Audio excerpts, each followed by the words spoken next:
जिंदगी अप्रत्याशित पलों की कहानी है। कुछ खुशी लाते हैं तो कुछ हकीली आत्मा की परीक्षा लेते हैं। कारगिल की कहानी ऐसी ही एक परीक्षा है। यह 1999 की शुरुआती गर्मियों में कश्मीर के शांत बर्फ से ढके पहाड़ों में शुरू हुई। ये चोटियां, जो कॉमन तौर पर प्रकृति की भव्यता की खामोश गवाह होती है, एक अविश्वसनीय मानवीय साहस का मंच बनने वाली थीं। जब भारत लाहौर बस यात्रा के साथ टूस्ती का हाथ बढ़ा रहा था, तभी विश्वासघात का एक साया हकीली सीमाओं पर रेंग रहा था। पाकिस्तानी सैनिक आतंकवादियों के भेष में साइलेंटली उन ऊंचाई वाले ठिकानों में घुसपैठ कर गए थे, जिन्हें हकीली सेना कठोर सर्दियों के दौरान खाली कर देती है। यह सिर्फ एक घुसपैठ नहीं थी, यह पीठ में छुरा घोंपना था। हकीले देश की भावनियां और उसकी अखंडता के लिए एक चुनौती थी। इस धोखे की पहली फुसफुसाहट परिष्कृत उपग्रहों या खुफिया रिपोर्टों से नहीं आई थी। वे स्वयं जमीन के दिल से आई थीं, एक साधारण चरवाहे से जिसका नाम ताशी नामग्याल था।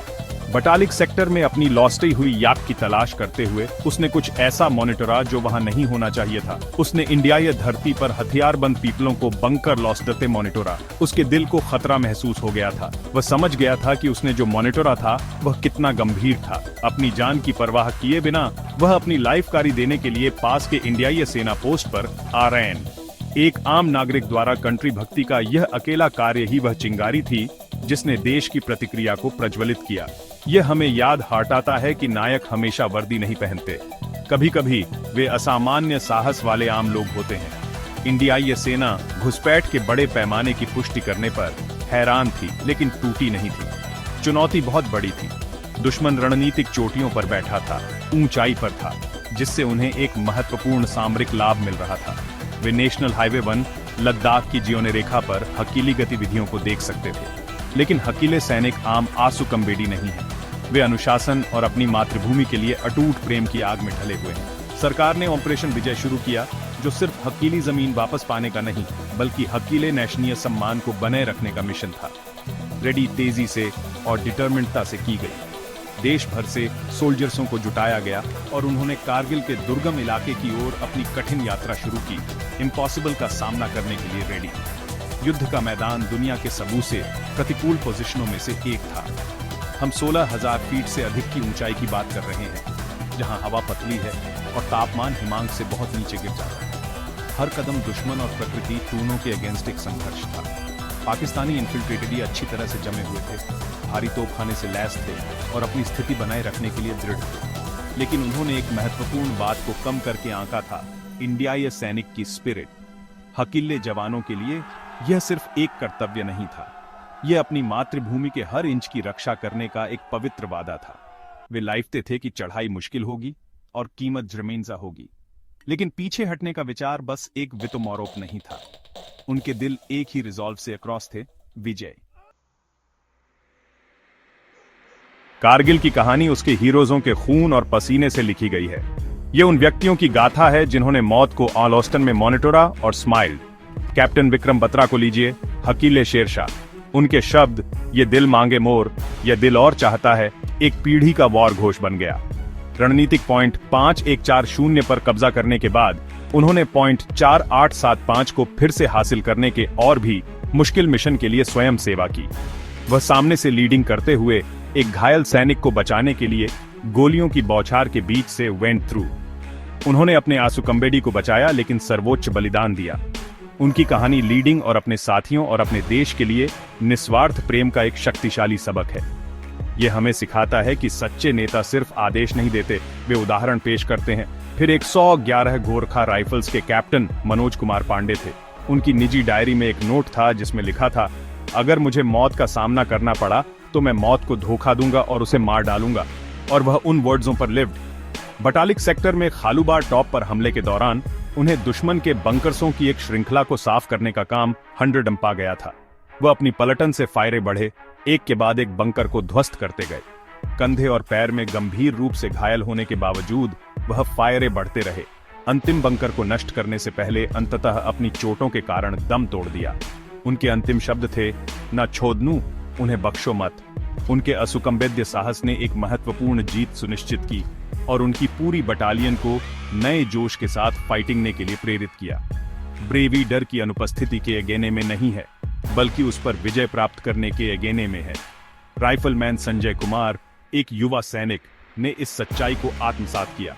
पॉइंट 4875 के फ्लैट टॉप पर हमले के दौरान उनकी पलटन दुश्मन के एक बंकर से भारी मशीन गन की आग से रुक गई थी। अपने साथियों के लिए खतरे को भांपते हुए राइफलमैन कुमार सीधे बंकर की ओर एडवांस्ड। उन्हें सीनी और बाह में गोली लगी, लेकिन वह स्टॉप्ड नहीं। उन्होंने दुश्मन सैनिक से मशीन गन छीन ली और उसका उपयोग शेष इन्फिल्ट्रेटेडियों को बेअसर करने के लिए किया। उनके अविश्वसनीय ब्रेवरीपूर्ण कार्य ने, जो एक फिल्म से सीधे तौर पर लिया गया लगता है, उनकी कंपनी के लिए उस स्थान पर कब्जा करने का किल्ग प्रशस्त किया। ग्रेटा अक्सर सबू से अप्रत्याशित पोजीशनों में पाई जाती है। ये सिर्फ कहानियां नहीं हैं, वे प्रेरणा के स्तंभ हैं।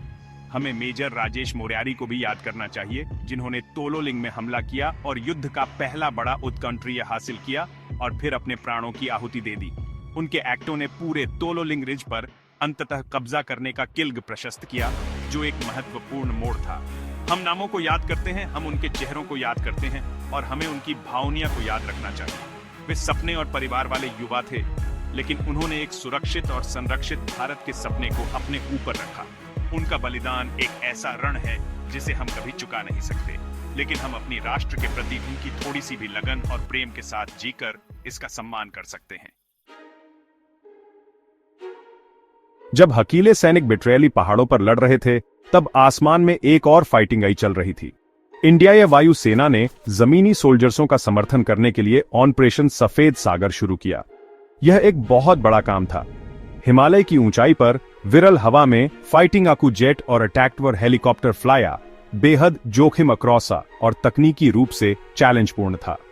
मौसम अप्रत्याशित था और संकरी घाटियों में पैंतरेबाजी के लिए बहुत कम जगह थी। पायलट्सों को पहाड़ों में बुसे दुश्मन के बंकर्सों पर सटीक निशाना लगाने के लिए सावधानी से उड़ान अक्रॉसनी पड़ती थी। बिना नियंत्रण रेखा पार किए इंडियाई सरकार का एक कड़ा निर्देश था, ताकि संघर्ष को पूर्ण युद्ध में बदलने से रोका जा सके। वायुसेना की लैंड का एक गेम चेंजर थी। उन्होंने लेजर डायरेक्टिव बमों से लैस मिराज 2000 जेट का उपयोग दुश्मन की आपूर्ति लाइनों और मजबूत ठिकानों को अविश्वसनीय प्रिसाइसता के साथ नष्ट करने के लिए किया। इन हमलों ने दुश्मन का मनोबल ड्रॉप साया और हकीले फायरे बढ़ती पैदल सेना के लिए महत्वपूर्ण कवर प्रदान किया। मुझे फ्लाइट लेफ्टिनेंट गुंजन सक्सेना की कहानी याद है, जो इंडियाई वायुसेना की पहली महिला फाइटिंग आकू विमान चालकों में से एक थी। वह अपनी छोटी चीता हेलीकॉप्टर को बार बार युद्ध क्षेत्र के दिल में उड़ाकर घायल सोल्जर्सों को निकालने और महत्वपूर्ण आपूर्ति ड्रॉप्स आने के लिए जाती थी। उन्होंने दुश्मन की आग का सामना किया और खतरनाक परिपोजिशनों में उड़ान क्रॉसी, लेकिन उनका साहस कभी नहीं वेवर्ड। उनकी कहानी ने रूढ़ियों को तोड़ा और साबित किया कि वीरता का कोई लिंग नहीं होता। इंडियाई सेना और इंडियाई वायुसेना के बीच तालमेल सैन्य समन्वय की एक उत्कृष्ट कृति थी। आसमान में पायलट जमीन पर सोल्जर्सों के लिए आंखें और ढाल थे। वे हवा से दुश्मन के ठिकानों की पहचान करते थे और उन्हें जमीनी सोल्जर्सों को सूचित करते थे, जिससे अधिक प्रभावी तोपखाने की आग और हमला योजनाओं की अनुमति मिलती थी। ऊपर से जेट एयरक्राफ्टों की गड़गड़ाहट हकीले जवानों के लिए आश्वासन की आवाज थी, एक याद हटाना कि वे अपनी फाइटिंग गई में अकेले नहीं थे। यह संयुक्त प्रयास युद्ध का रुख टर्निंग पॉइंट में महत्वपूर्ण था, खासकर टाइगर हिल की फाइटिंग गई में, जो दुश्मन द्वारा कब्जा की गई सबू से दुर्जेय और सिंबलसात्मक चोटियों में से एक थी। ऑपरेशन सफेद सागर की सक्सेसफुलता ने हकीली वायुसेना की व्यावसायिकता और अनुकूलनशीलता का प्रदर्शन किया। उन्होंने निर्णायक परिणाम देने के लिए अपार तकनीकी और पर्यावरणीय चुनौतियों को पार किया। इस हाई स्टेक्स वाले ऑपरेशन में हमने कुछ बहादुर पायलट्सों और एयरक्राफ्टों को खो दिया, जो हकीले आसमान की रक्षा की कीमत की एक गंभीर याद हटाता है। स्क्वाड्रन लीडर अजय आहूजा की कहानी विशेष रूप से किल्मिक है। उनका मिग-21 मार ड्रॉप्स आया गया था और उन्हें दुश्मन ने पकड़ लिया और बेरहमी से मार डाला, जो युद्ध के सभी मानदंडों का उल्लंघन था। उनका बलिदान और दूसरों का आसमान के उन खामोश योद्धाओं के लिए हकीले सम्मान को बढ़ाता है, जो सोते समय हकीली रक्षा करते हैं, ये सुनिश्चित करते हुए कि हकीले देश की संप्रभुता अछूती रहे। लगभग 2 महीने के अथक संघर्ष के बाद विजय का क्षण आया। इंडियाई सैनिक के असुकंबद्य साहस ने जीत हासिल की थी। 26 जुलाई 1999 को इंडियाई सेना ने ऑपरेशन विजय के सफल समापन की घोषणा की। पाकिस्तानी इन्फिल्ट्रेटेडियों में से अंतिम को हकीली भूमि से खदेड़ दिया गया था। तिरंगा एक बार फिर टाइगर हिल, तोलोलिंग और हर उस छोटी पर प्राइड से वेवा रहा था जिस पर विवाद था। जीत की खबर ने पूरे देश में खुशी और राहत की लहर दौड़ा दी। लोग सड़कों पर उतर आए, हकीली सशस्त्र सेनाओं के शौर्य का जश्न मना रहे थे। यह दिन 26 जुलाई अब कारगिल विजय दिवस के रूप में मनाया जाता है, हकीली जीत को याद करने और हकीले हीरोज़ों का सम्मान करने का डे। लेकिन यह जीत एक बहुत बड़ी कीमत पर मिली। हमने 500 से अधिक बहादुर सैनिक खो दिए और थाउजेंडों और घायल हुए। हर उस सैनिक के लिए जिसने सर्वोच्च बलिदान दिया, एक परिवार पीछे छूट गया, माता पिता जिन्होंने एक बेटे को खो दिया, एक पत्नी जिसने अपने पति को खो दिया और बच्चे जो अपने पिता के बिना बड़े होंगे। उनका दर्द हकीली सामूहिक नेशनीय स्मृति का हिस्सा है। मैं अक्सर इन फैमिलियों की ताकत के गहने में सोचता हूँ। उनके आंसुओं में अपार दुख है, लेकिन उनकी आंलोस्टम में अपार प्राइड की चमक है। वे हकीली राष्ट्र की ताकत के खामोश स्तंभ हैं, जिन्होंने हकीले कल के लिए अपना सबू से प्राइसी खजाना दिया। उनका बलिदान सोल्जर्सों के बलिदान जितना ही महान है। कारगिल युद्ध की विरासत केवल पत्थरों के स्किल्कों में ही नहीं, बल्कि हर इंडियाई के दिल में भी अंकित है।